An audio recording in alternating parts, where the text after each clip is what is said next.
he has confidence now that he like believes in his carries, right? And he said, now that we have real carries, we don't have to get freaky with it. Yeah. I think was the actual term, and kind of explaining like, I guess his play and stuff. Yeah. What we saw before was him getting. He was still getting freaky with it sometimes this split. Let's be honest. Hello and welcome back to The Dive, driven by Kia Season 9, Episode 30. This is your Super Week reminder. We are once again going to start on Friday. Friday, Super Week. And to top off this Super Week, it's going to be extra super spectacular. The conference finals. Yay! Yay! Yay! Should be fun. It's going to be on in the regular Riot Games Arena. So I don't know if there's still tickets. There's probably tickets for some days at the very least. So if you guys didn't know, that is going to be the LTA North finals. So definitely grab your tickets if you have not already. Should be cool. Should be a lot of fun.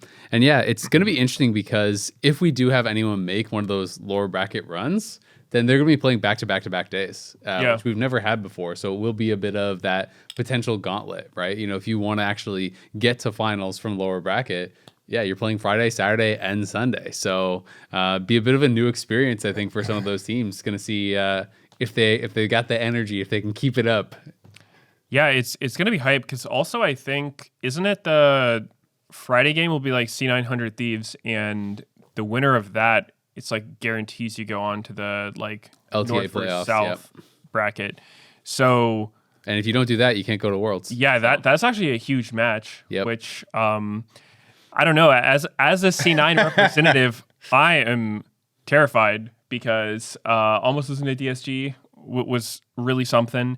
And 100 Thieves just, I don't know, they somehow went from looking like one of the worst teams ever earlier this split to like they're back looking real good. I don't know. I didn't have that on my bingo card whatsoever, so I'm not sure what to expect. But yeah, I don't know. Hopefully C9 is prepping hard for that one. Mm-hmm. Well, hopefully they are getting good scrims in.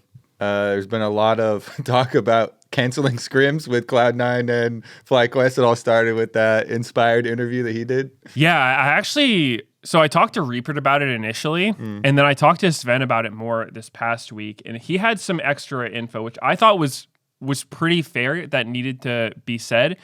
So apparently, FlyQuest isn't blameless in this situation. So from Sven's point of view, he said that FlyQuest basically just when they scrim C9, because C9 is like very strong laners, FlyQuest just tries to fist fight in lane every single game. You know, they will take non-volatile lanes and make them as volatile as possible. Sven talks about how, like, you know, sometimes you're in a bad matchup and the expected result is you'll go down 10 CS and you'll do that on stage and you'll just, you know, be down a little bit of prio, but you'll scale up and then you'll play the game from a slight disadvantage, whatever.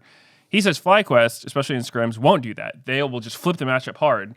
And, you know, so rather than taking a matchup that's slightly losing, it'll be like, yeah, like 30% of the time, you'll just flip it and then win, and all of a sudden you're winning this bad matchup. But 70% of the time, you're just going to lose it extremely hard. And so they'll do that, and then they'll want to FF when the games are doomed.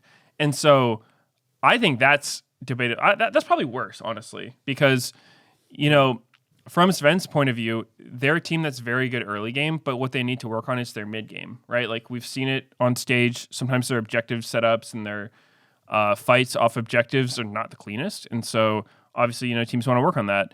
But if FlyQuest is approaching it saying, you know, like, okay, we only want to work on early game, and maybe I don't know how deliberate it is. Maybe they don't want to teach other teams how to play mid game, right? Because that's what they're really good at. So they're just like, okay, we're just gonna like completely mess around early game, and if it doesn't work, we FF. And so I think that's probably worse, right? Like, because that was Sven's perspective. Obviously, everyone's gonna have their own perspective on things, but if that is the case, I think the bottom line is if you're treating scrims like anything other than a stage match, then you're wasting everybody's time. So it's interesting because I actually really like this idea and this topic because I could see from Masu's perspective, because obviously he's playing against Sven in the bottom lane and they're the ones kind of playing super aggressive and trying to flip the matchups. Like, if you don't necessarily want to treat every scrim as a stage match if you're like really trying to figure something out and you feel like there could be something useful that you can figure out by playing this aggressive. Like maybe there is, you think there is a way for this to not be what is the accepted knowledge of the matchup that everyone thinks.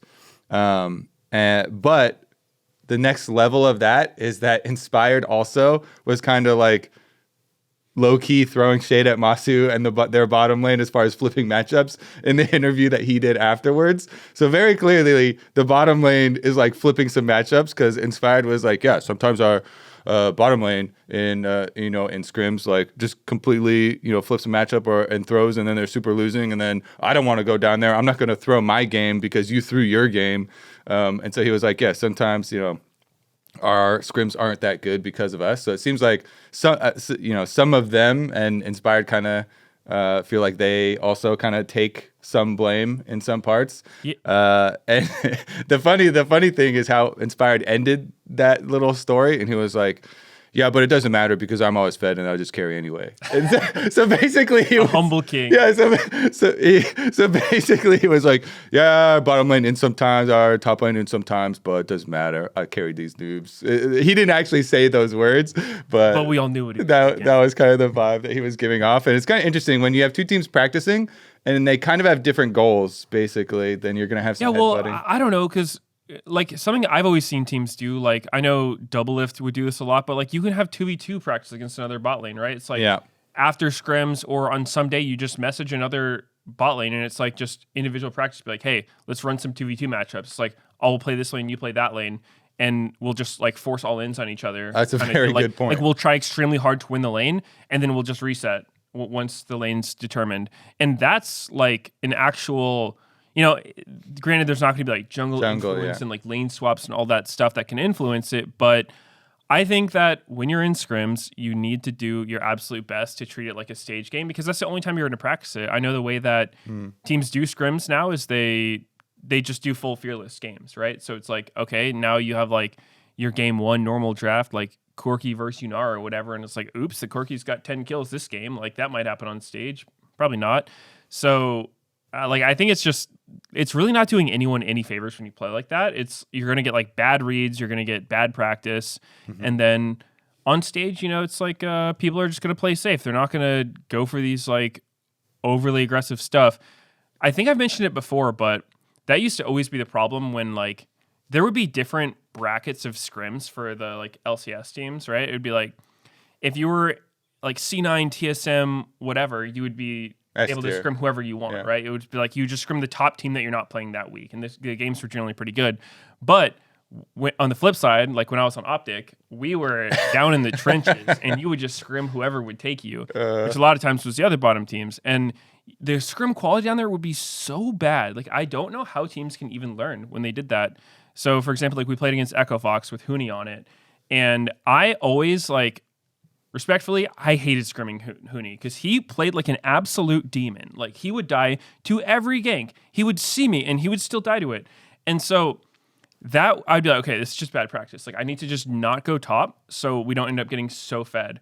But to his credit, he also played like that on stage. So even though I think his playstyle was pretty volatile, he at least did the same thing on stage. So I'll give him credit for that. I will say, I watched some Echo Fox scrims back in the day when Huni was on them, and they were the most heinous scrims I've ever seen. And it was like he is an aggressive player, but there's this one scrim that just burned into my mind where like Echo Fox does this 4-man late invade on enemy red buff, and the other team then like responds and brings all 4, and then all of a sudden there's 8 people fighting there, right? And the wave is already at top lane.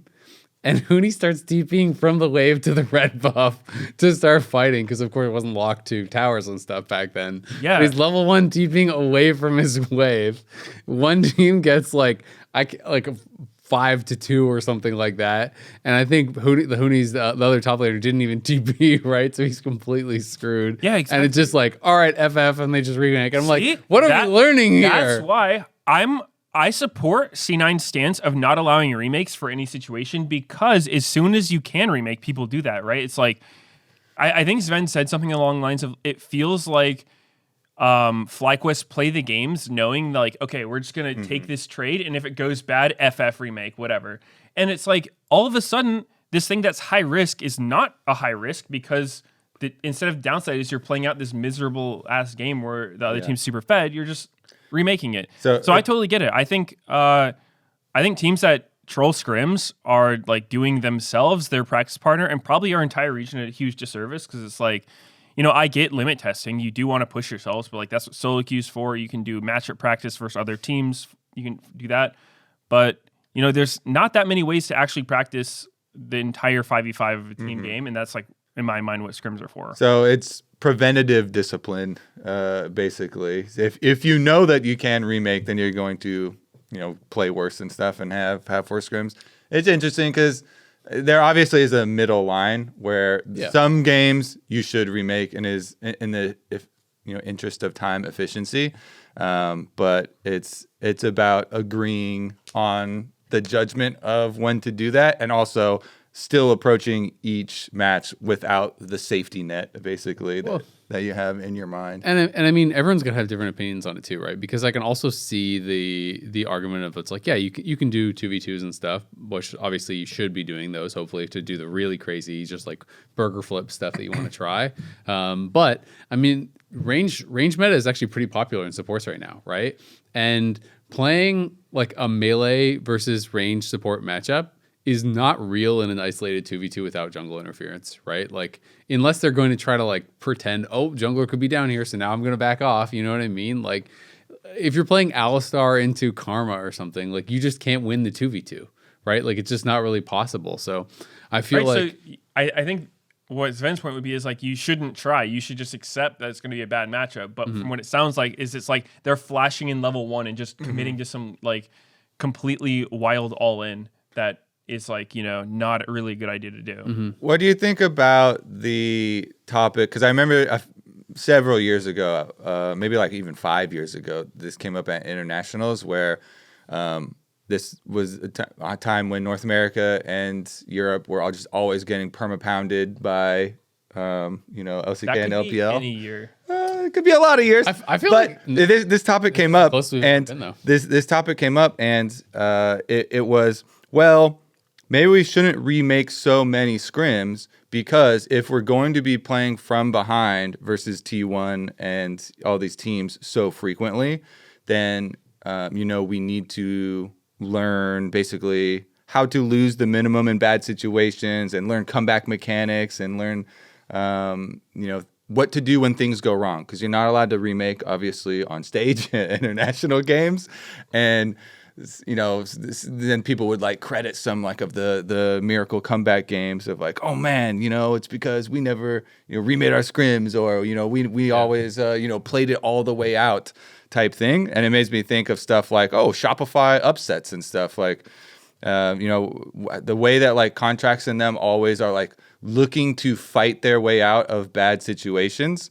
I saw a lot of people giving kind of credit to them to, even though they were like losing a lot of situations, they're looking for comeback angles and like trying to make more risky plays the further they kind of get behind to like fight their way back in. And there is that little bit of element as well. Oh, for definitely. sure. I mean, I think that at the end of the day, it's just a lot of these are probably just the teams don't have the exact same goal from the scrims, and that's causing a lot of issues, right? People are going to have different perspectives on what it is. And Whippo gave an interview because on pros, the coaches were talking about how, oh yeah, there's like cracks showing in FlyQuest, and they're more beatable, and I can't remember the exact quotes, but essentially saying that like there seems to be like some mental issues with some of them, and like maybe you can kind of take more advantage of that. And Whippo gave an interview in response to it, which was like some pretty aggressive kind of response to it. So it seemed like he kind of took exception to it. And he was basically saying that the quote from the thing is, when we think the game state is very difficult to play or losing, then we aren't going to mess around. Our perspective is like, if we're playing the other side, then we're going to effing destroy them. We should just move on, right? Basically the idea being that if you're just not good enough to like win out from this situation, even if we can come back, it's like not worth their time, right? Because they're saying, yeah, sure, we got behind early and like it's in this horrible spot. We could maybe play it out and beat you, but it's only because you're bad, basically, right? And that is not worth their time in their opinion.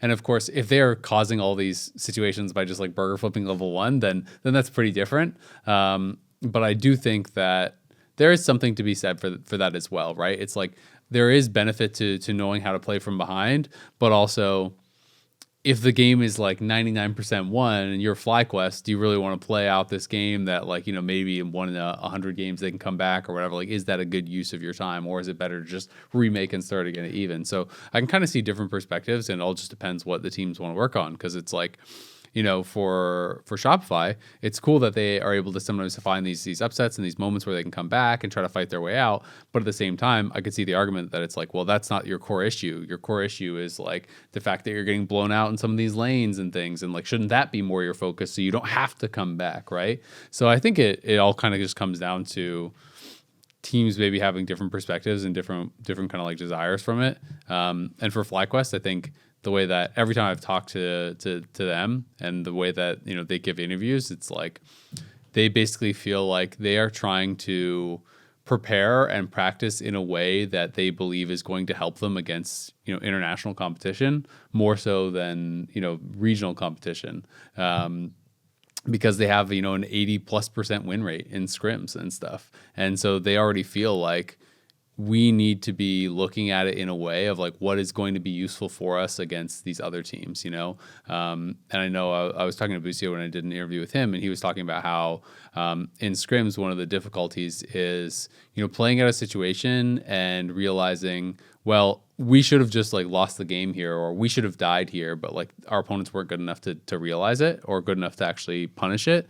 And then feeling like, okay, well, that's not really useful practice then, right? Because if we're playing against like Guma and Keria, we die there, or if we're playing, that kind of feeling, which is obviously hard because at the end of the day, I've always kind of felt like you're only as good as your competition for the most part. It's really hard to continually improve and see holes in your game and what you need to work on if you're way better than everyone, right? And that is always the struggle for teams that have been at the top of a region for a long time. I feel like FlyQuest is maybe dealing with that a bit right now, and G2 in Europe had been dealing with that for a really long time, where it's like they're just winning every split no matter what. They can run it down 100 games in a row and then they're just going to win at the end of the day, right? And so I think that can make scrims really difficult when it's like one team might be focusing on, okay, we just need to get the maximum improvement right now. We need to make sure that we're winning games week over week. And another team is like, we're trying to think about in 4 months when we play against, T1 or whatever.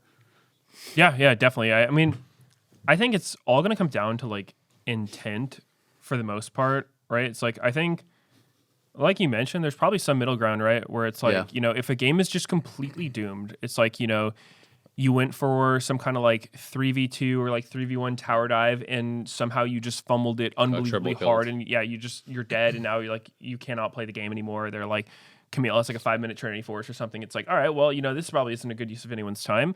Yeah. So I get remaking in certain situations, but it really comes down to the intent, because it's like, okay, did you go for a play that made sense that could have worked, or did you just go for something that's like so unlikely to work that it was like reportable? Because I do think there should be some level of punishment if you like mess around. Yeah. Because it shouldn't just be the case. It's like, okay, we can just troll as much as we want, and we just like get out of this game as soon as it starts going bad, because that's just like mega disrespectful. Yeah, kind of. I think FlyQuest do kind of have the leverage with scrims to run them how they want, though. They're the best team. If you're the number one team and you're beating everybody, then like you kind of can do what you want. But I do think like it can catch up to you if you're not taking it totally seriously. Which, again, I haven't seen their scrims. I don't know what they're doing or how they're approaching it or their intent or anything. So I'm more talking hypotheticals. Like if teams are doing this, more so than saying like, yeah, they are doing this. I've only heard from like what they've said, and then what Sven and Reaper commented on about it. But I mean, I think just the bottom line is like the team should definitely agree on what you're trying to do in scrims, because one thing that I've always been a huge fan of that like I don't think you would ever get a pro team to do this, but in the super early days of League, it was like there was almost no review time between games, right? It's like if I was one of these pro teams, I would love to just go up against another pro team and be like, okay, like let's just out games. Yeah, like let's just speedrun this stuff. Back then it would be like you would have a 2-hour block that was 3 games. So you would just play a game, finish it, immediately load into the next one and go. Like you wouldn't do a review. Nowadays, it's like at least an hour average per game. It's like 20-minute review is like the normal. Sometimes the Tilted team will have like a 30-minute review. And like that is so boring as a player. Like, and I don't think it's that useful most of the time, honestly. It's like you're just gonna like tilt yourselves more about something that happened, or like, overanalyze and like overcorrect a situation that was like maybe just a one-off and like you just go next, who cares? So I think it would be cool if some teams at least tried being like, you know what, let's just, you know, like play. Let's just like, you know, whatever you want to call it, like some loose scrims. Like let's just like bang out a bunch of games in a short amount of time and just see what happens. Because I think there's value there too. Mm-hmm. It's funny because there's always been conflict between hearing from coaches on, you know, they're complaining about some other team about something they did either with draft or in the actual scrim, or like how you operate your scrims, or so there's always these types of conflicts where the viewpoint of one coach and what they want to do, what's best for their team, is obviously different from what the other team they're practicing against wants to practice. And so you always have this headbutt. So ideal world, they could match up and they could agree on, all right, we want to practice this. We're going to spend this amount of time, you know, doing this, and your goals are here. So we're going to, you know, do this for you type of thing. But it's like everyone's at the end of the day also against each other in the league. Yeah. And so you have to be like, work together, but also work together so you can be against each other. Did I ever tell you guys the like Zach Olaf story with TSM? Huh. That was a good one for scrim. That was like peak scrim ego, where we were playing against TSM. I don't know what year, like maybe 2016 or something. And like at the time, I was playing a lot of Zach Olaf jungle, and we were scrimming TSM a lot because like, you know, it was like near the end of playoffs or something, and like we couldn't scrim anyone else, and they were just permabanning it every single game. And you know, from their perspective, it's like, yeah, like our opponent's not going to play this. Like it's not useful for us to practice against. Yeah. But from our perspective, it's like, dude, those are our champions. Like we need to practice our stuff too. So we'd like ask them like several times, like every day, like, hey, like we're not going to play every single game, but like we would like to at least play it sometimes. And they just like said no. So eventually, me being passive aggressive, changed my name on the TR to Zach Olaf Band, because like you could just make your name whatever. And then Parth really didn't like that, and his ego was challenged. So he just said, we're not going to start the scrim until you change your name.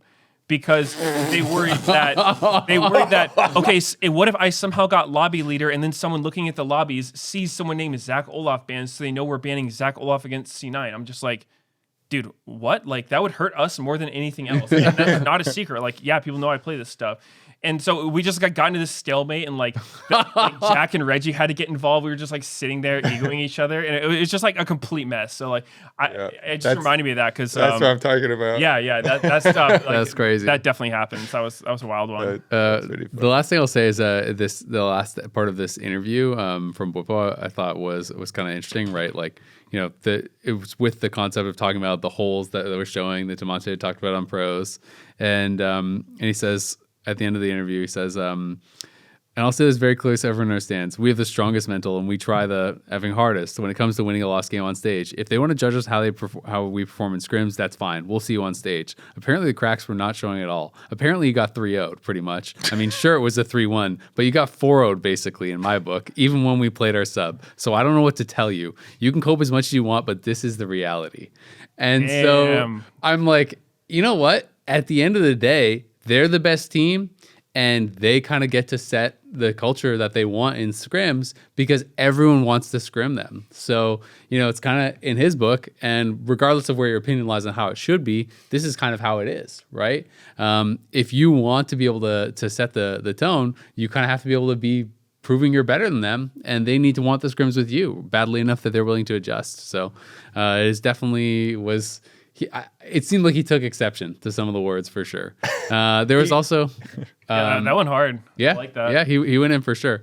There was also an interview with Jan post their elimination, where you know there have been a lot of talk, obviously, about he's saying he's not sure if they're going to play together again, and not sure what's kind of happening next, right? Because obviously it was a pretty big failure for TL, like how things ended up. But he was talking about his favorite memory was that he said, I think my favorite memory I had was definitely when we made our first international in China at MSI. I think we had a lot of fun moments there, especially when things were going rough. I think we, for the most part, had each other's back, and I think a lot of that really went away. I wish we were more like the MSI team that we went as. And I thought that was like, damn, that kind of is sad, right? The fact that his favorite memory was in a moment of struggle, but where they were all kind of supporting each other. And it is sad to hear that they had kind of lost that. And I know there was the Spawn video, like where they're talking. TL posted this, and some other people posted it. You can go watch it on Twitter if you want. Post their elimination where he's talking to the team. And he specifically shouts out Yuji and says, we should all individually thank Yuji when you have a moment for being a really positive force on the team. And, even though he came into a really horrible environment. And so it's kind of sad to hear this echoed multiple times that, TL was this really kind of negative environment because they had so much success last year. And I guess that can be the difficulty sometimes is when things start going wrong and it's like, and you are used to so much success, then it can maybe become a bit of kind of like an ego battle and kind of spiral a bit into negativity. But there's like so many veterans and so many people who had been working together for a long time.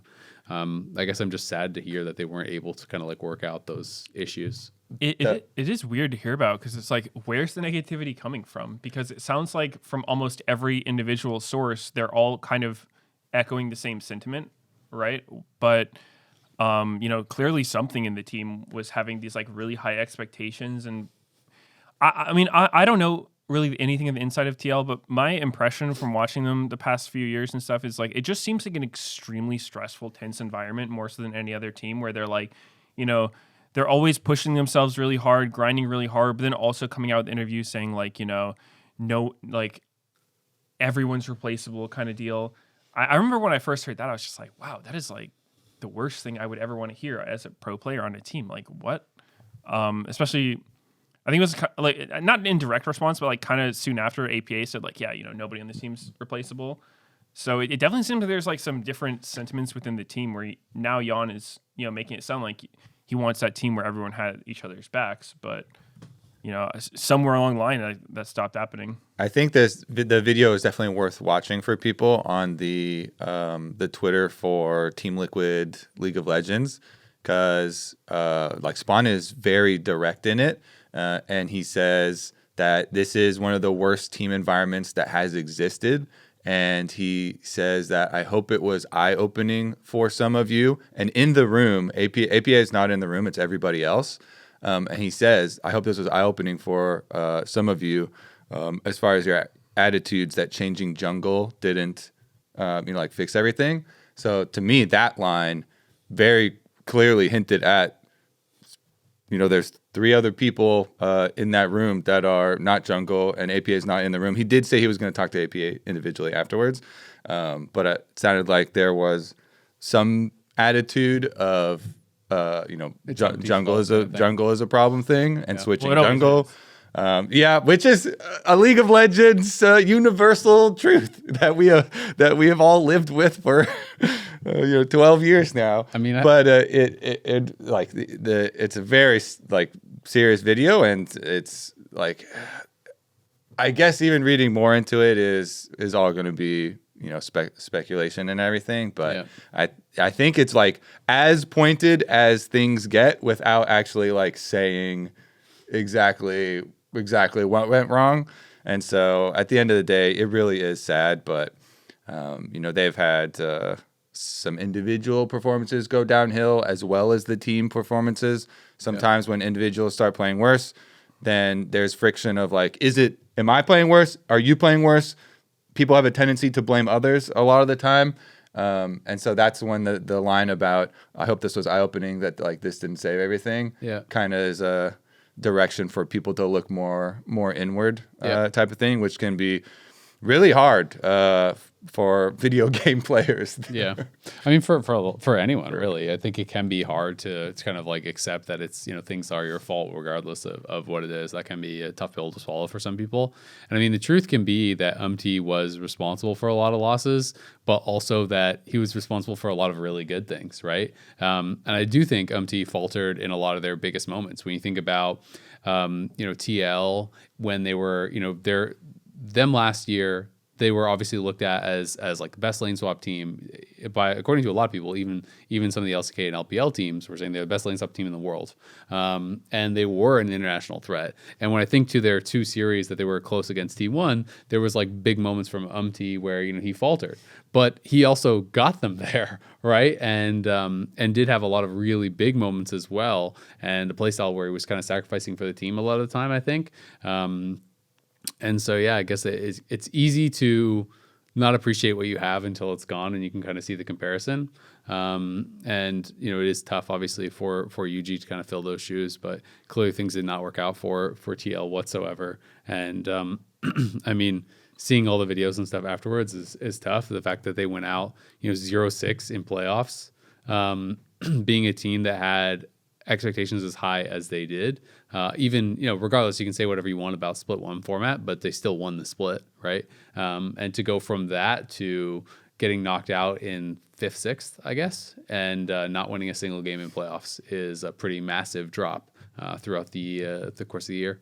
Yeah, I mean, I think that's kind of the nature of really volatile players. I think are generally like people are gonna point out their faults a lot more than the good stuff they do, because I think a lot of the time too, like you can't even see the good stuff they're doing from the outside that much. But one thing with Umpty, right, when he was being replaced, there was a lot of interviews with like his competition, and they were saying like I don't get it, like we think Umpty's pretty good, and he did have some pretty obviously bad games where he was like getting solo killed or picked off in seemingly like really random times that was like just clearly a huge mistake by him.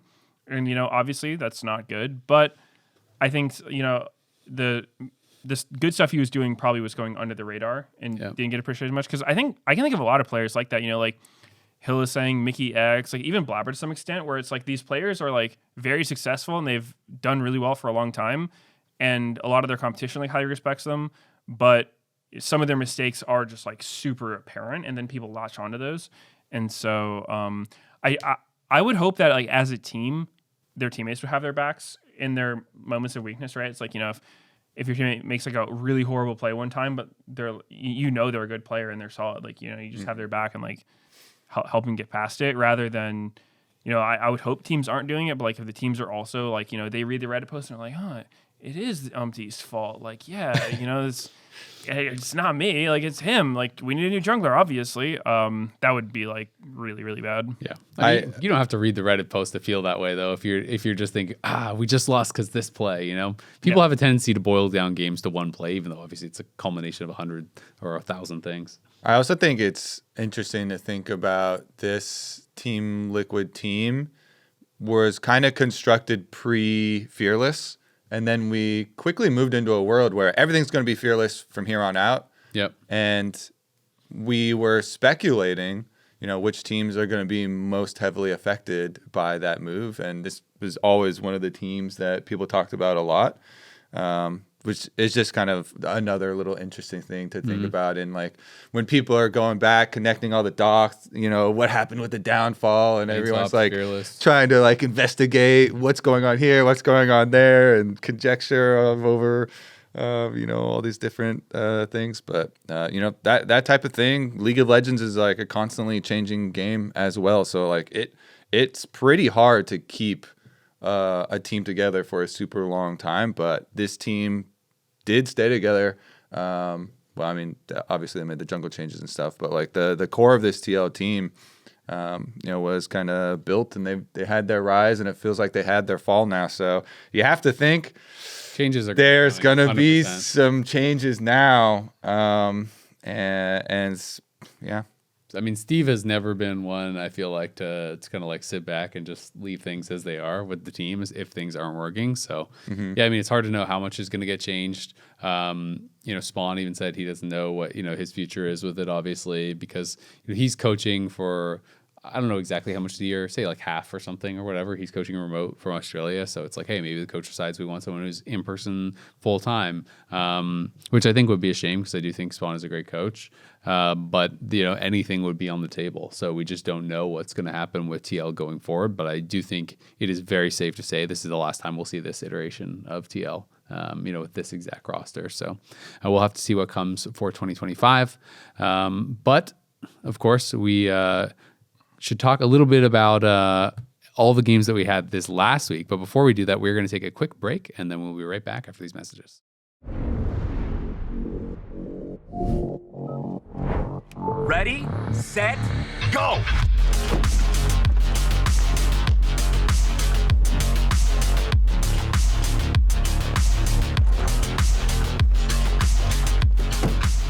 I'm at 47%. Oh, I'm on 63%. Man, I'm at 50%. Boom! 80%. Winner! The Kia EV9 can go from 10% charge to 80% charge in just 24 minutes with DC fast charging.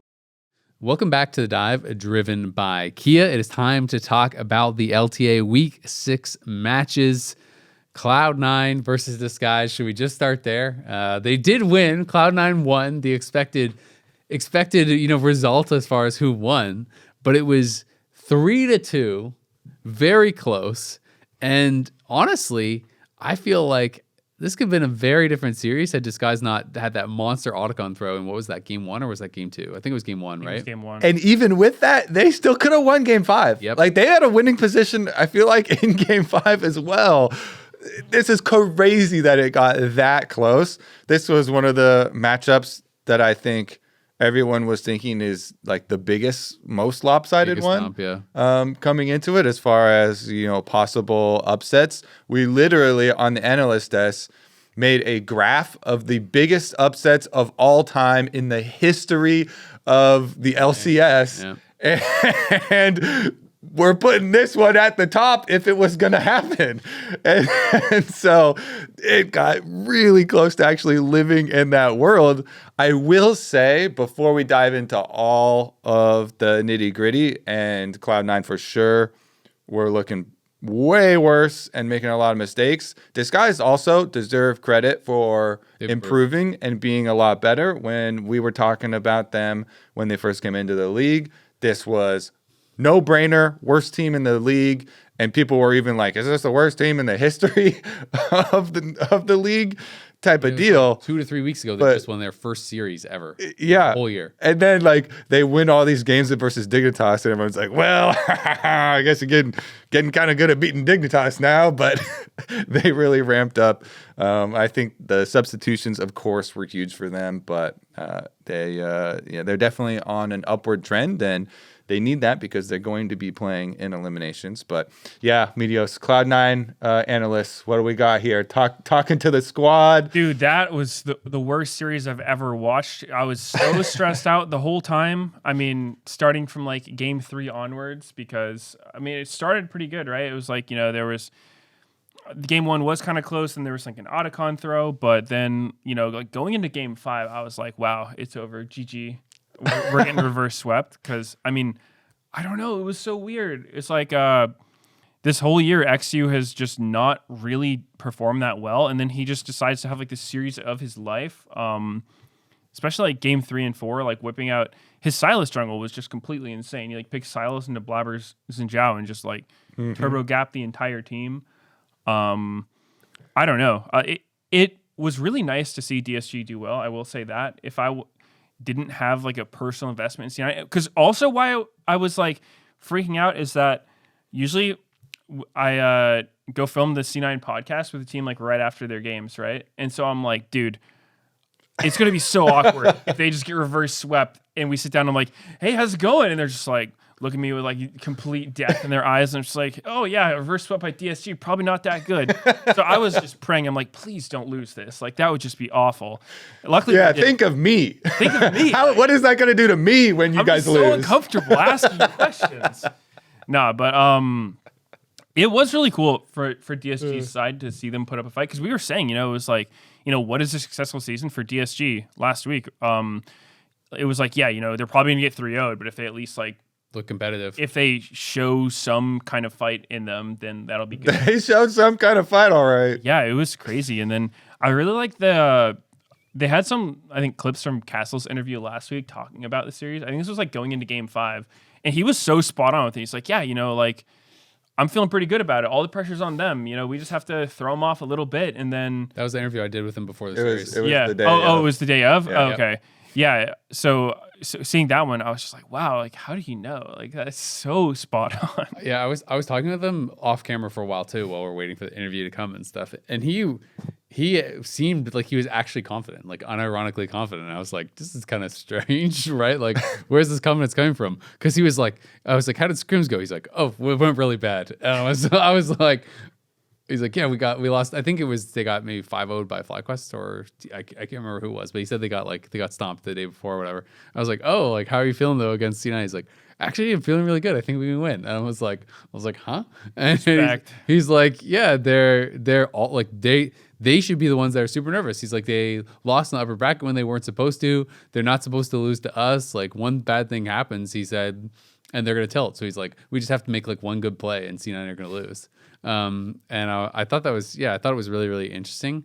And I mean, to me, the thing that was most impressive for Disguised and most concerning for C9 was that even though C9 won the series, Disguised won 4 out of 5 early games. And that is not something you can do against better competition and expect to win, right?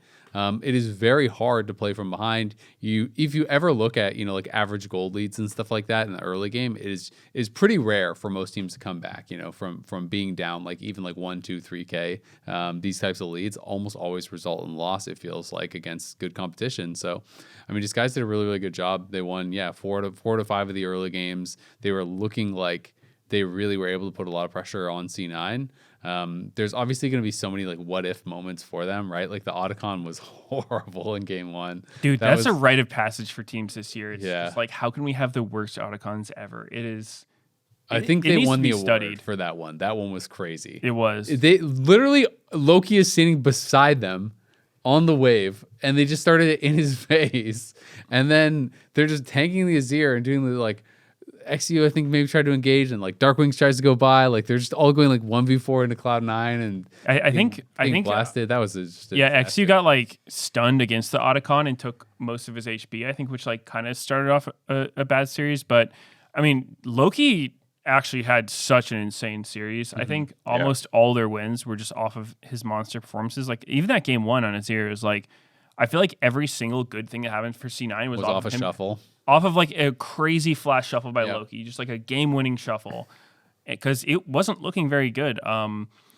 This was again a time where Sven had a really rough early game on Corki, like so rough. And Corki is actually his most played this split, and it's pretty interesting looking at Sven's champion pool compared to other AD carries, because I hadn't noticed it until I looked it up during the game, but he's pretty much been staying away from crit AD carries. He's been playing a lot of like Corki, Ezreal, Senna. I think he played like one Xayah game in this series and he popped off. But to me, it feels like those champs are pretty strong. And, it is going to have to do with like your team's play style and your drafting approach and whatnot for what matchups you get. But it hasn't really felt like the Corki has worked very well. And I didn't directly ask him about it, but he did say when I was talking to him that Corki had been doing really well in scrims. And so it probably feels bad to go on stage, and then it's just like, he said that just like every Varus Q and Karma Q was landing, and they were down like 30 to 60 CS in lane, just like recalling on repeat. Probably should have got those like recall boots or something at some point. But like it was so rough. Yeah, I don't know. Like when I was talking about it, he was like, yeah, like we played bad, but they also just, didn't seem like the same team that they had been all year. Mm-hmm.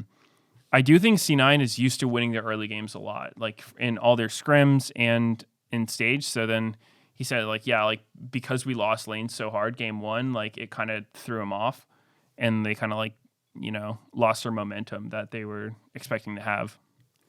Yeah, it was so interesting to watch because the faith in DSG just started to grow and grow and grow, and I feel like by the end of the series, most people watching just wanted them to actually win and wanted to like see the upset just so they actually get like rewarded for how hard they push Cloud9. And one of my favorite things about this series was not just like, oh, DSG are playing better.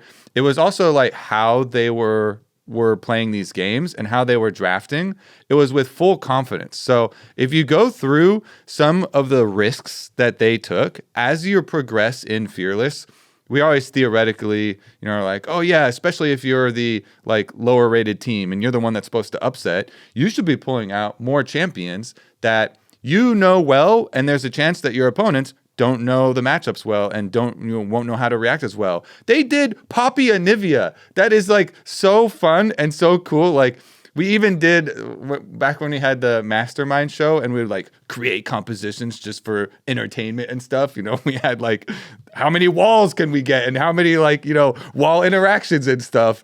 But it's actually a very effective one, especially into Rise. And so they used strategy and they used like Darkwing's champion pool. The Anivia Poppy was like a very effective combo. They also did the Silas Jungle that you mentioned is a champion that, again, I've looked at for fun, and I was super looking forward to when they buffed his, monster damage. But, he still remained very low win rate after that. And a lot of people, when you look at that champion, it's a feast or famine type jungler oftentimes, especially in solo queue. It's like, the Silas is going to like look for a lot of action and stuff. And XU like goes for all these skirmishes and then they win the skirmishes and then he's just like snowballing really effectively with it.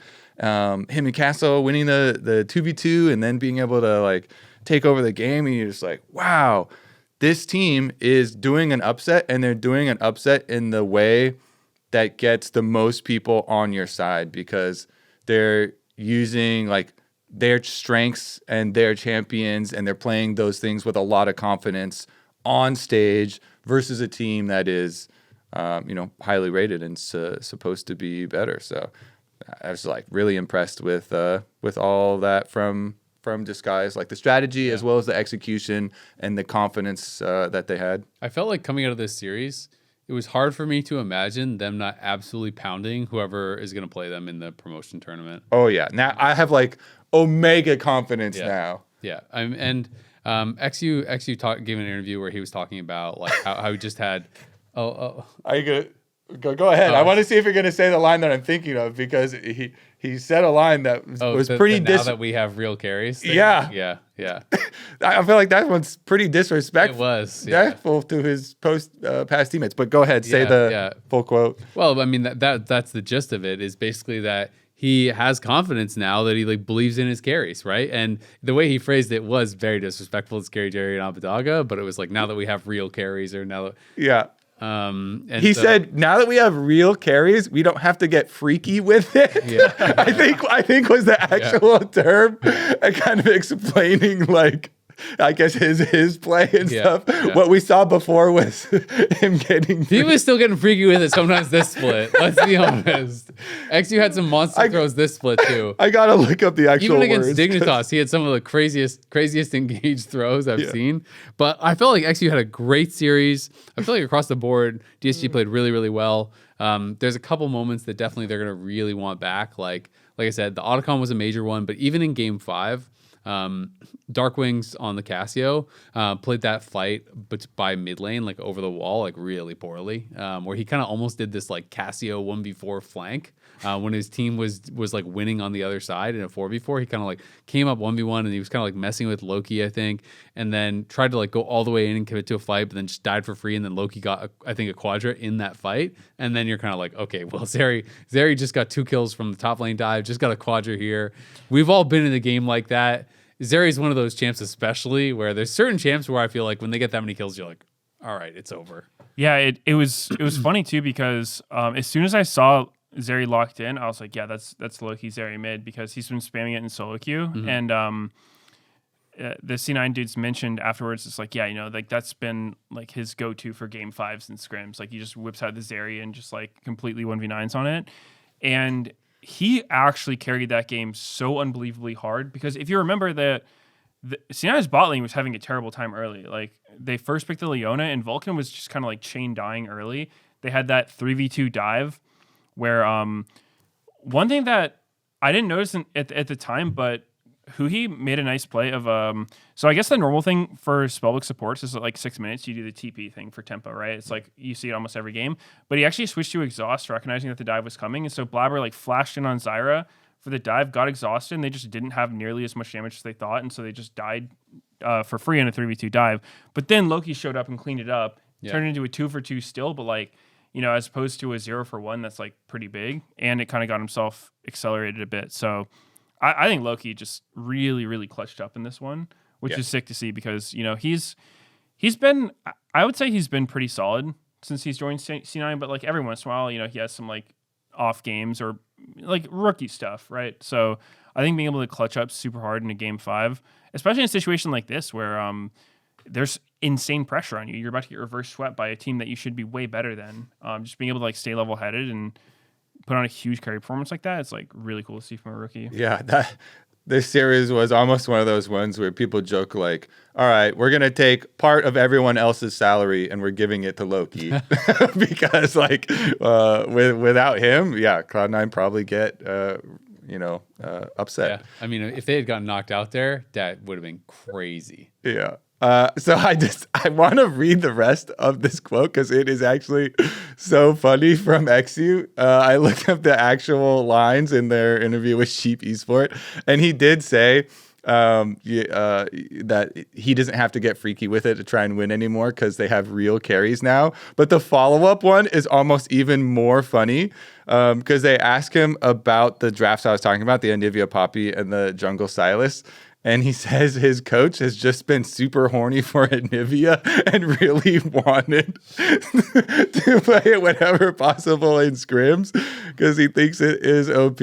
And so, like, they're just all, believing in what they think is strong. And I think that's the way to play when you're, one of these teams that's trying to fight their way out of the bottom of the standings. Yeah. No, the interviews have been great. I feel like we're getting more player interviews than I can ever remember. Like, I really appreciate NAMN. I know I shouted them out, but Sheep Esports is doing it. Hotspawn did the Yawn one that I was talking about. We're getting so many that are getting pumped out each week. So it is really nice to kind of get to hear those, not only from the on-broadcast interviews, but also all the text interviews that we're getting has been great.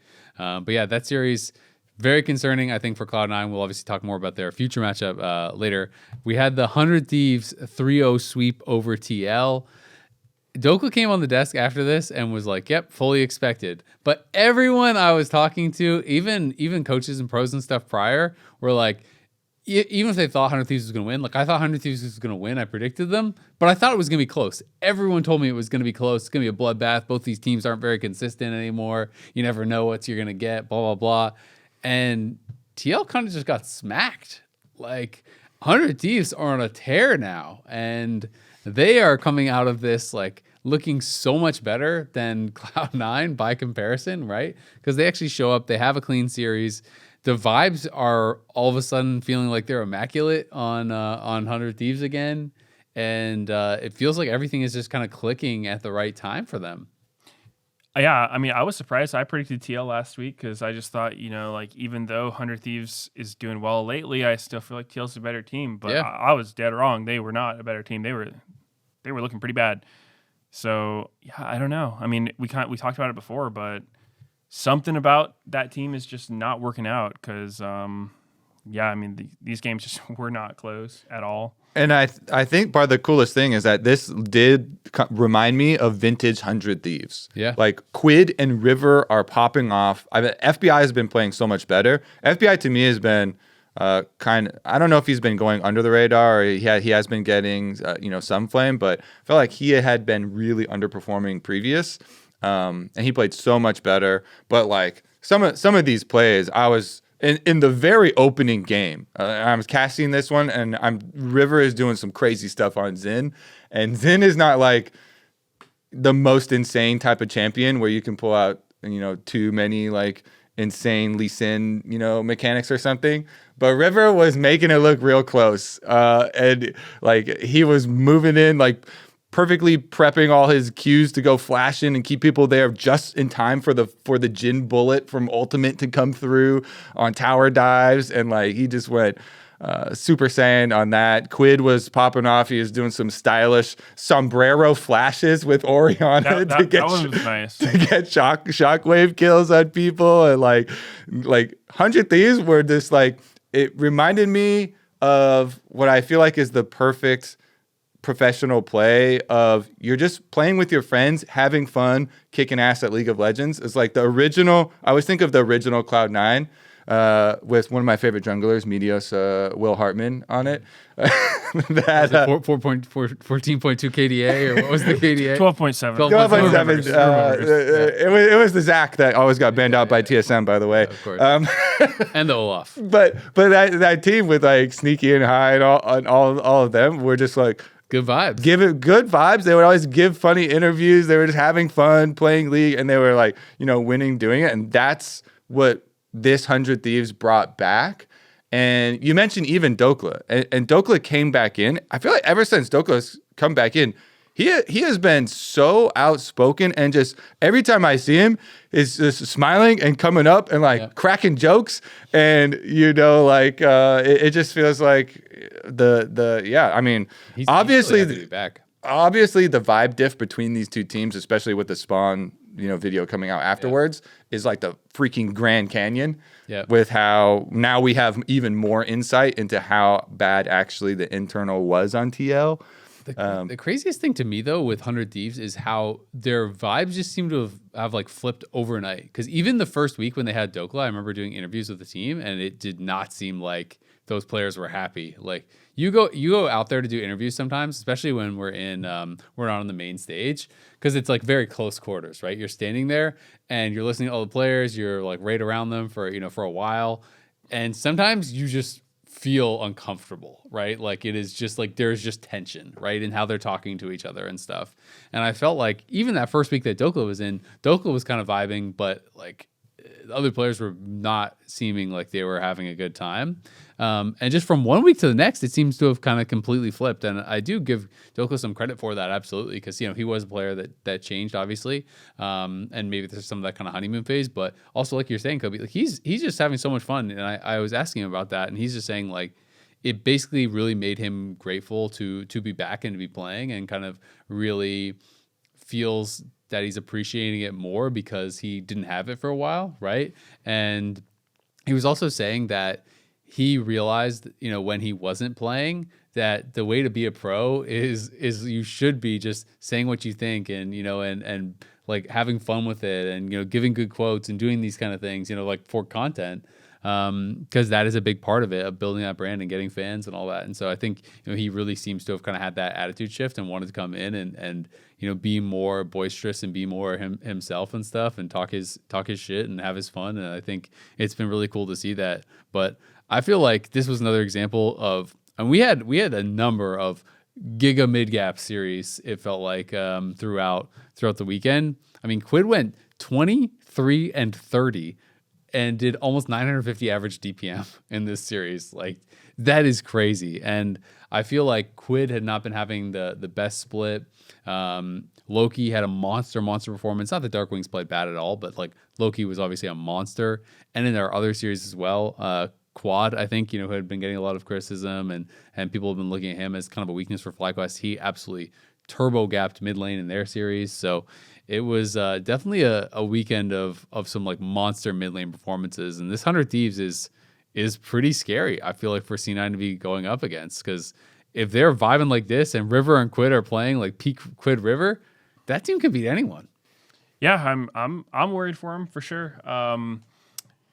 That's kind of what I mentioned at the start of the show. I was saying, I really hope that it was kind of a wake-up call for C9 almost losing to DSG, because I do think that they win most of their scrims, and that is inherently going to make them a little bit on the like cocky side, right? Because it's like, you go in just like used to winning, especially with the way they win, where it's just like, dominating lane and just snowballing through that. So I do think like, it's probably a pretty good humbling experience, and they're obviously a good team, and you just have to play normally. That's one of the things, just like when you're a really good team, you don't have to do anything crazy to win. I think when you watch FlyQuest games, a lot of the time they don't play perfectly. Sometimes like somebody on the team's running it down, but they still win just because they are a strong team, and they just they just do stuff that they know is good and that will get them toward a win, and they don't really stress if things don't work out. So I think if C9 plays with like that, the confidence in your ability, but like you still respect your opponents and you don't just go in expecting to like roll them over everywhere, they should still be a better team. But I mean, 100 Thieves is looking quite scary right now. One of the things that was pretty worrisome to me during their Cloud9 DSG series was that there were several games where I thought Thanatos was actually underperforming. And I don't think that has happened very frequently to my memory for a lot of their games. I feel like I always kind of just like count on him having, winning lane and like being strong. But there were several games where that was not the case. And so if they can't like correct that as well, if it has to be like Loki doing a lot of heroics. I mean, there were moments for everybody else, but they were far less frequent. And so, yeah, I feel like Cloud9, they're really going to have to have some good practice, remakes or not, this week if they want a good chance versus this 100 Thieves. But we should touch on the last of the previous series, and it is FlyQuest versus Shopify, and the pentakill with Jungle Tryndamere. I just, when I was watching it happen, I was like, man, no way, because he blind picks Tryndamere in pro play, and then he just re-clears. I think he just perma-cleared, and he did get the objectives. He got the dragon, and he got the grubs, but for the first large majority of the early game, he's just re-clearing. He's same farm as Skarner, and Skarner had gotten off multiple really good ganks on bottom lane where he burned the flashes and then returned, and they got the kills. And at that point, I was like, if there's a solo queue, and you're looking at it, this Skarner is doing a lot for the team, and they actually have a lot of CC that makes it flamed right now in chat. Makes it hard for a melee carry to play. What is going on? But then he walks up. He gets 2 kills last hits from mid lane by walking in late to a fight, which is, to be fair, a lot of times what you want to do when you're on like a melee carry. You just walk in the early game. Your team starts some fights, and you go in and you clean up some kills, and you start getting some gold, and then he's funneled into like 2 items pretty early on from a lot of these kills that he walks up to lanes where his teammates are starting it out. And just made it look so easy that I knew people were going to watch this at home and be like, look, that is really good. I'm going to play that, because he just made all these kills look so easy. And then he was really, really fed. And so he actually did have a lot of threat behind him, especially once he got the pentakill. But, he gave his interviews afterwards too, where, he was talking like, yeah, whatever, it didn't even matter, like what I played. And sometimes I, played Tryndamere, and a lot of it is people don't know if they should actually be scared of me. And so, I can bluff a lot. He was talking on pros how, I'll walk up and then they just like seed ground because they don't know, how scared they should be of me. He's walking at me. He probably knows something. If he's walking at me, that means he wins. I better leave. I mean, that champion's hard to read. He's going to start critting you. He's going to go unkillable. Yeah, he's definitely one of the hardest champs. It reminds me of playing against Darius top. Like anyone who plays top lane is like, it's so hard to know how much damage Darius is going to do to you. It's like, I'm always terrified. It's like if he gets like 1 stack of passive on me, I'm like, nope, I'm gone. Yeah. It's like, it all of a sudden it's like, oops, he hit you once, and now he like, he eased you, and now he's got his passive and he's ghosting, and it's all over. Yeah. I feel like it's pretty similar. I feel like everybody at some point has been traumatized, has had their head chopped off by a Tryndamere or a Darius. And so they're like, whoa. He's at it again. He's coming at me. But FlyQuest, obviously, they retained their top spot here. As we said kind of earlier in the show, I did like how Shopify, drafted in several of these games and were constantly looking and trying to find ways back into the games. And then, of course, they did win that one game as well, to them. So they've still got some life in them and some chances in them too. It's not the end of the world for the defeat for Shopify. No, I mean, losing to FlyQuest is never going to be the end of the world because it's kind of the expected result. But I do think it put a pretty big damper on some of the hype that was coming out after the C9 series. The Tryndamere thing was funny. All I'll say with Tryndamere is like even with 8 kills, I didn't feel like he looked that strong. There was one fight, I think it was over by the Baron, where he's kind of like marking Fudge, and he kind of just loses the 1v1 to Fudge with 8 kills. And I was like, wait a second, like that shouldn't be happening. But so I don't know if the Tryndamere is actually good or not, but it was really cool to see him come out. And first, it was third ever Tryndamere jungle, I think, in pro play. In the history of League of Legends. History of League of Legends pro play, and the first ever Tryndamere pentakill in pro play, period, regardless of role. Yeah. So pretty crazy that he brought that out, had the confidence to do it, and did it. I will say I felt like it's like, yeah, Shopify did win a game, but also it was with the sub. It was with Gatghost coming in. Mm-hmm. And as much as I had felt like Palafox had been having some better games, this series was a crazy mid-gap. He got slammed by Quad. It felt like every single game. The lanes were really rough. He was struggling to kind of find, much purchase in this game. And that to me felt like such a big difference maker was mid lane. It was just Quad giving Palafox the business, man. Like, he was really looking strong in this series, and it was interesting because coming into the series, Fudge, even in the pregame interview that I did with him, and they talked about it on pros how Quad hadn't been looking as good, and Fudge was even saying that he felt like, yeah, FlyQuest often doesn't really play around Quad, and he can be someone that you can kind of attack, right?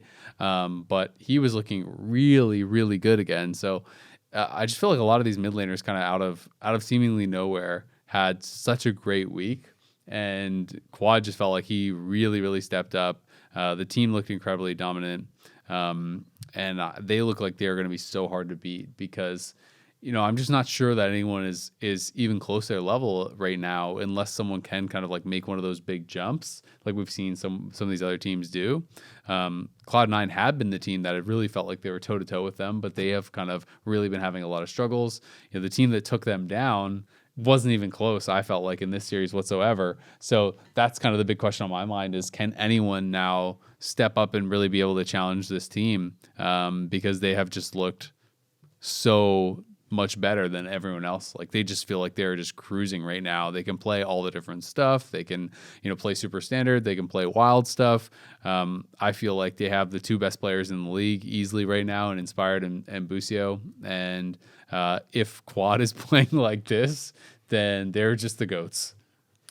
Yeah, they're looking pretty untouchable. I like they mentioned Busio because it does feel like he's kind of like, standout support right now. Yeah. Where I don't remember the last time he had like a really bad game. And most games, it feels like he's doing something that's like, kind of above and beyond what you would expect out of a sport to be doing, whether it's just like, I just feel like he has a lot of presence wherever he goes, right? It's like he's annoying for the other team. He's just like someone that they have to deal with while getting a lot of information. And I feel like that's always the making of good support. It's like, how annoying are you for the other team? And I think he's just been doing a great job at it. So I don't know. I mean, if they're playing the way they are right now, it does not seem like they're going to lose. Yeah, I mean, it literally is the point that Fudge mentioned right before their match. He says, the weakness is mid lane. We're going to attack the weakness. And everyone's always like, oh, do you want to play to your strength or play to keep down your opponent's strength, like that, right? Are you going to play to like shore up your weakness or to your big strength? Well, FlyQuest just turned what everyone thought was their weakness into their biggest strength. As you're saying, he giga-gapped this whole series. Yeah. Quad mega giga-gapped mid lane this whole series, and it wasn't like close. We were making all jokes about the president and how he's taken over, and like it was actually ridiculous here. So like, yeah, the best that we had been able to in the past come up with for like areas to attack for FlyQuest seem to look really strong in this series. So yeah, that does kind of now make that task even more difficult, because whenever you're looking at the top team, every series you're going into, we're always like, oh well, where are these cracks that all the coaches on pros were talking about are showing for FlyQuest? Well, the crack just slapped you really hard down in this series. So it's like, okay, are you going to be like, well, I hope they sub in Gakos more often, or like is Bwipo gonna actually have one of his, bad games that sometimes he like goes way too far and has a lot of these like deaths where he's looks like he's kind of going crazy. Because beyond that, the other things we have to go off of are things that like Inspired has mentioned happened on scrims but don't happen on stage. Another thing he talked about in Pros Inspired was like, well, yeah, in scrims, when he was referencing that bottom lane thing we were talking about earlier, he's like, yes, sometimes Masu just goes crazy and just like flips these matchups and is like loses by way more than he should, and then the game is hard. That's when he said the line about it doesn't matter because I'm fed and we win anyway. But he said like that hasn't happened on stage yet, where their bottom lane. Masu is ultra consistent on stage. Yeah, their bottom lane hasn't been the issue, and then like you haven't had those. The games that we remember about, top lane being an issue. And now if mid lane is looking this good and solid, then it just becomes really hard to attack this FlyQuest team. I will say Bvoy, his Lucian game was crazy. Yes, it was against Gakos. Yes, it was against the sub, but that was such a 1v9 game. That Lucian game was nuts. Game 2, I guess it was. He literally got them Baron by chunking out Masu. Busio. Yeah, he killed Busio. He chunked out Masu. So he like, wait, they got 2 kills off of that, right? Because after Busio, they chased down Inspired. Yeah, because after they instantly killed this Alistar. Alistar literally like he was like in a weird spot. I think he was like trying to hide. Oh yeah, the Poppy. Yeah. Yeah, because Alistar tries the ult. When the Lucian damage is too fast with Nami on him, he just gets boom, it exploded. And so Alistar's down, then they like chase them up, by Baron, and Inspired gets caught also. So they get 2 kills off that. Then they get Baron, then they get the dragons and stuff, and they like snowball to the win off of that. But yeah, Then Bvoy was the like only person on their team that was fed or threatening at all. Yep. And so he had to do that, and he did like step up and make the big play.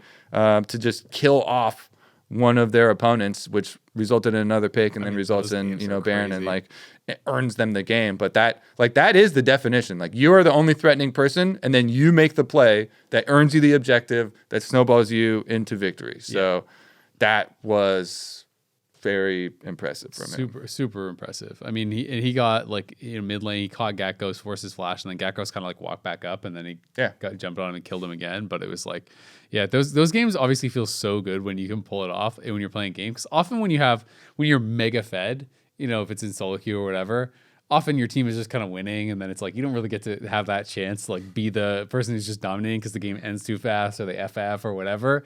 But it's like one of those rare games where you're ultra mega fed, everyone else on your team is doing horrible, and like you have to be that fed to even have a chance. And he just made Lucian look insane. Don't worry, I've got this. Exactly. And then he did have that. Yeah. And it was cool. I mean, it's like it was the Lucian Nami, which we haven't really been seeing a lot of Nami as the pairing lately. It's been way more Braum people stepping over. outside of it. Braum, and even we've been seeing like Lucian Bard and Lucian, just like Lucian with standard supports, whereas, it had been only Lucian Nami, then a little bit of Lucian Melio, then some Lucian Braum, and now it's like just kind of gone outside that. But damn, reminded me how much damage that combo can do. Yeah, I mean, it seemed like a tough game to play Lucian as well, because if you think about it, it's like, okay, you're playing Lucian Nami, you're pretty fed, but the rest of your team is not doing well. And then, like, the champions you're up against Talia, Poppy. They are Lucian killers, right? It's like Talia, Poppy, anti-dash champions, Alistar, this, like, really hard-to-kill tank, and like a Rumble, it's going to be falling on your head. So, on paper, this is a very hard game to win, but, like, managing to pull it off is definitely impressive. I've been very impressed with Bvoy at this split in general, I think, because I think before, most people spoke of him like positively for the most part, but I think at the beginning of this year, there was kind of an era of like, oh, is he just a KDA player? Like, is he just playing to look good versus actually getting his hands dirty? And I think he did have an interview where he kind of talked about it. He's like, yeah, like maybe I haven't been playing aggressive enough. And then he's kind of like, stepped up a lot since then. I think that's impressive to me as someone recognizing that maybe they're being too much of a KDA player and then getting more aggressive and not overdoing it. Just like going reckless or whatever and suiciding. So, yeah, I think Bvoy has been extremely impressive. Yep. So this Friday, obviously we only have one match set, but it will be Cloud9 versus 100 Thieves. That is going to be our Friday match. And then Shopify will be waiting for the winner of that on Saturday. And then the winner of that match on Saturday between Shopify and whoever is going to play FlyQuest on Sunday, for the conference championship here. You touched on it earlier, I think, Medios, but C900 Thieves, this is such an important match because if you lose this match, you're not top 3 and you're not going into the LTA playoffs, right? You're not going to be able to actually play for a slot at Worlds. So your year is just done if you lose this. And Cloud9, has been the expected team all split long. Well, I guess I should say up until last week or two, it had been, to me, like even in my mind, I'd almost written it off that, it's going to be Cloud9, it's going to be FlyQuest. They're going to be our 2 that should go to Worlds because I think we're stronger than the South. And, that means we can earn that second slot. And it should be those 2 teams because they have looked like by far our best. Now that has really been thrown into question. And with 100 Thieves playing so well, I'm genuinely very unsure if Cloud9 is going to be able to kind of fix their stuff that quick because it feels like they really struggled these last couple of weeks. And 100 Thieves have looked so explosive. And if River and Quid are playing like they played this last week, I just don't think you can have bad early games that C9 had against DSG and expect to win. I think that 100 Thieves will be able to close it out, right? So it's really, really scary for Cloud9 now. And it's one of these things where it's like all year long you've been good, all year long you're expected to make Worlds, and then the moment comes and it feels like they're kind of falling apart a little bit. Yeah, I mean, this is it's definitely something that has happened to C9 before, right? Where I think 2020 is the biggest example where they were just so dominant the entire year and then somehow missed Worlds. And so, it's hopefully not something that haunts them, but it's definitely something that's going to be on people's minds because, They always win in spring when they win as well. Yeah. And I mean, they look so strong. The way they win is always... It feels like when they win, it's in a very dominating fashion. Mm-hmm. They don't have a lot of close back and forth games where they just macro outplay their opponent. They just kind of brute force them to death and just win outhands them, that kind of thing. So, yeah, I mean, it's going to be a big match for them. I still think, obviously they're extremely good and they are absolutely capable of winning. 100 Thieves, though, I don't know. It feels like they kind of found their stride at the perfect time. They caught fire. Yeah, I mean, when they first won 2 weeks ago, they were playing all those melee carries against Lion, and I was thinking okay, maybe they just found these dive comps that work for them.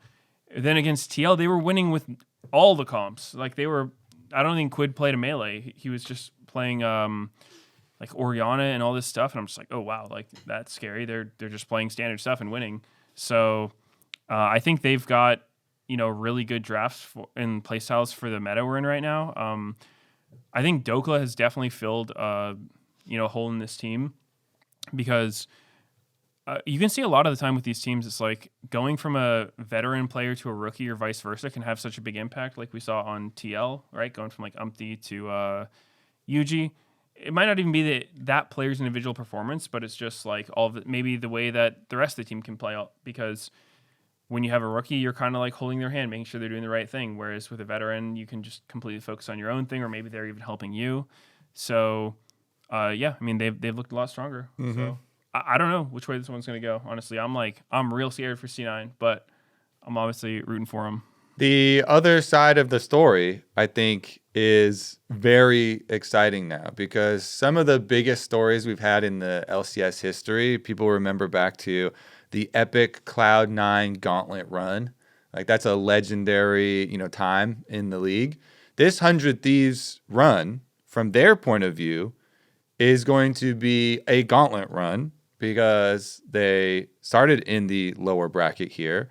And it's going to be a gauntlet run when your team has already announced that the organization is going to leave the league at the end of the year. So it is a last dance combined with gauntlet run power. That is 2x narrative power if they're able to make this full run. So it's only, less than halfway complete at the moment, but 100 Thieves moving up through the lower bracket here does feel like they are just gaining so much power. And it's funny that now their next opponent is going to be Cloud9, the organization that kind of has that, gauntlet history of old. And so, I mean, I'm super duper excited for this matchup because of where these two teams are headed, and because of how good these two teams have been in the past. So, really hope that this series goes 5. It's super up and down, and we get to see moments from both sides and stuff. But we got to make predictions here on the dive. So. What are you going to do? I'm going 100 Thieves. I think that they're just I think that they're just on form, man. I thought they were going to be TL. I think they're going to be Cloud9. It's going to be tough. I just think that C9, what they have shown me the last couple weeks, has too many holes in it. Like, that C9 does not win. I think the C9 that we saw the majority of the year, for like 80+% of the year, will beat this 100 Thieves. Like, they looked like the more complete team, but I feel like when the wheels kind of fall off that suddenly, it's really hard to fix everything. Back on. Yeah, it's really hard to fix everything so quickly. I think mid lane is going to be absolute banger. Quid and Loki had monster series last week, but yeah, I'm kind of feeling that I want to ride the hot hand. 100 Thieves started the split 1-6, and then went 6-1 in best of 5s so far. So I think they're just crushing it. Yeah. I'll say 3-2 C9. I still believe in them. I think put those wheels back on. Yep, putting those wheels back on, or maybe you don't need wheels, just drag it along. Is it Loki? Turn it into a sleigh or something. I don't know. But yeah, I mean it's really hard to predict. 'Cause I totally agree that 100 Thieves is hot, and if 100 Thieves won, I wouldn't be that upset because I love seeing Dokla do well. I played with him on Optic, and you mentioned how he's very funny, and that dude is hilarious. He always has been. One of the first impressions I ever had of him. He's one of the funniest people I've met. So I love seeing him do well, especially now he's getting out there and doing all the content and stuff. So I would like to see Dokla do well, but I'd rather have C9 win. So I'll say C9 3-2. I don't know. I'm looking at this bracket and just seeing the pathway up from round 1 here, 400 Thieves. I feel like they're going to keep on going. And I feel like I would almost already even predict them against Shopify to win as well. I feel like it's going to happen. It's going to be the new age gauntlet run, and it's going to be the last dance 100 Thieves doing it. So I'll go 3-2 though, because obviously if we did take away playoffs and you're just thinking about, or not even playoffs, it's called elimination series. Best of 5. The conference playoffs. Yep. If we take away the last 2 weeks, basically, for Cloud9, then yeah, you would have a lot of evidence. C9. And you'd be thinking that, hey, Cloud9 are going to beat them. But 2 weeks is a long time. And for 2 weeks in a row, it has looked like 100 Thieves are the better teams. So yeah, I'll go 3-2. Honestly, I'll already submit it now as well. I'll predict 100 Thieves over Shopify. Yeah, I mean, either way, I think it's going to be a banger because either we get the kind of continuation of the 100 Thieves, miracle run type thing, or we get a rematch between C9 and Shopify, which I also think would be really exciting. That would be a thing, because that was a 5-game series where Shopify took them down, so then you'd have that rematch to go into the finals. So I think either one of those should be really, really exciting. I'm kind of feeling the 100 Thieves miracle run a bit too. So I do think 100 Thieves can beat Cloud9. I think if they beat Cloud9, I think they can beat Shopify. I think for finals though, right now, FlyQuest looks unbeatable. And I think that's really exciting because if Quad can maintain this form and be playing at really top level going into Worlds, I am going to be so excited to watch FlyQuest at Worlds. And I know that's getting ahead of myself a bit, but that is always what I think of when I'm watching NA teams is I just want our teams to do really well because I want them to have that international, breakout. And we had FlyQuest go 5 games against number 1 LCK at Worlds last year. We had them go 5 games against number 1 LPL this year at MSI.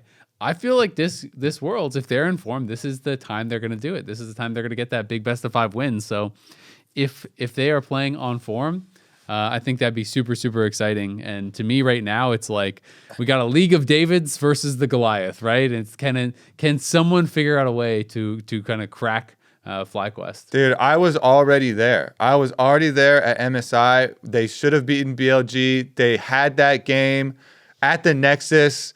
Why did they rush the Nexus end after they outscaled so hard and they had the game in their hands? Imagine the narrative then. Like, But yeah, Brazilian game too. They had it until like the very beginning. Until 1 minute. we did. If they had won the game at the Nexus, we wouldn't have even had to see that game. We would have been able to delete that game from our brains. Our eyeballs never would have had to witness the Tribrush incident or the Zillion walk up under tower and get solo killed. So I'm 100% there with you. Like I have been looking forward to FlyQuest at internationals for the last couple in a row. Well, I guess ever since the Gen G, full 5 games for them. Course. And It's so exciting. I just, oh man, imagine the narratives if they had actually beaten BLG. Anyways, though, yeah. Imagine the narratives this year at Worlds when they smack some people in best of 5s. Yeah. That's going to be hype. I mean, they got to get there first. Of course they do. They're going to get there, but you never know. True. They got to win this weekend, or if they don't, they still got to take on the South. And I don't know. I think a lot of people are expecting the North to win, and I kind of am too. But Yeah, I'm one of those. A lot of people are expecting it, and we all are too. I am. Yeah, I mean, I don't know. I don't think the gap is as big as it might seem. I think the South has some good talent down there too. Definitely. But I think to finish my predictions, I don't think Shopify is going to beat either of the teams. Like I think Shopify to me feels like a really motivation oriented team where like they have to be really like Palafox popped off against C9 because he was coming off of the his hate for the casters and that like powered him up. Dokla was flaming him all in his game. Now he can be mad at Dokla. So if 100 Thieves, play, maybe that'll be enough. But the thing is, it's like the stakes for the 100 Thieves C9 game are so much higher than. Honestly, like even the finals probably, because like you do go to Worlds, but it's not like if you lose, you miss Worlds, right? Where for 100 Thieves C9, it's like you cannot make Worlds if you lose that game. Whereas for the rest of the weekend, you still have a second chance. You still have if a you don't chance, win. yeah. Mm-hmm. Yeah. So I think Shopify, they might not be properly motivated just because they still have that safety net of like, okay, even if we lose here, we can still make it. Toby, if you want your friends to win, you've got to flame them. Palafox has to have posters of the casters in his room, like throw darts at him and just like get mad because he didn't have that energy against Quad and he got Omega gapped. So yeah, he's got to power up if he wants to win. Shopify only win if it's a life or death situation. Yep, they need that like the anime power. Like they need some like crazy stakes. Like they need it to seem unwinnable for them. Well, it's going to be a really fun weekend, I think. I'm actually super excited for all the matches. Again, it is going to be Friday, Saturday, Sunday, so it is another Super Week. Tune in on Friday. That is going to be the Cloud9 versus 100 Thieves preview. And, of course, Saturday, we'll have Shopify versus that winner. And then Sunday, we will have FlyQuest playing. There's still some tickets, I think, available for the weekend. So if you're in the LA area, definitely come out and check it out for the conference finals here in the LTA North. And that is going to wrap it up for us here on The Dive, driven by Kia. Remember, if you're watching us on YouTube, hit that subscribe button so you don't miss an episode of The Dive. You can also check us out on Spotify as well as Apple Podcasts. The LTA North returns this Friday, September 5th at 1 p.m. Pacific as 100 Thieves take on Cloud9. We will see you there.